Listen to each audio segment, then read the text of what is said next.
What is the average monthly stipend for US universities? So the average monthly stipend is so the admission letter that they give us, it's usually the annual amount they tell us. And also in official correspondence, it's always the annual amount that is talked about. So Hmm. if I were to tell in annual terms, it will be like 36,000 to 40,000 per year. Hmm. And on an average, which comes monthly to, let's say, $3,000.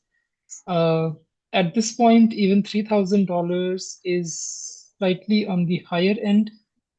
Uh, Hmm. a lot of universities, especially state universities, their pay is between 1,800 to $2,500. So if I were to tell an average amount between the higher and the lower end, it will be like $2,500 per month. After your taxes, they obviously also deduct taxes from stipend because it's considered an income. Hmm. Um, yeah. Um, yeah. In bigger cities, I mean, uh, the stipend might be towards the higher end. In smaller cities, like it might be towards the lower end because the cost of living is lesser in smaller cities. Okay. Is it enough for the subsistence? Like, is it enough for you there? How much, Uh, how much can you save after all the so costs of? I think all of it also depends person to person and one's expenditure habits and saving habits.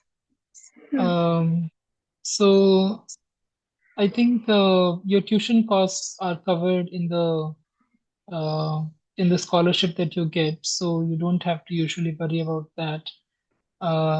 With the stipend, you have to mostly look after your monthly expenses, which includes your rent and utilities and groceries and other things you might want to do, or maybe send home or save a little. So you mostly have to worry about those things.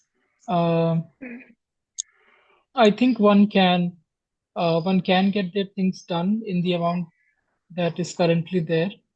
However, one may not be able to live in a very luxurious or very extravagant way because the US economy, I mean, US is an expensive country, so obviously you cannot live in a very extravagant manner. So that is there. If you cut down on your extra expenses, let's say if you don't go out to have if you don't go to a lot of restaurants, if you're not going to watch movies a lot, you're not going to um not going for a lot of recreations outside, etc., then you can save more. So I think I have seen people even if they, let's say, spend with an open hand, they might be able to save somewhere around $500 from that if your stipend is like $3,000. But for those who want to be more careful with their income, they can save, let's say, around 800 to $1,000 if they're very economical in their expenditure. Yeah.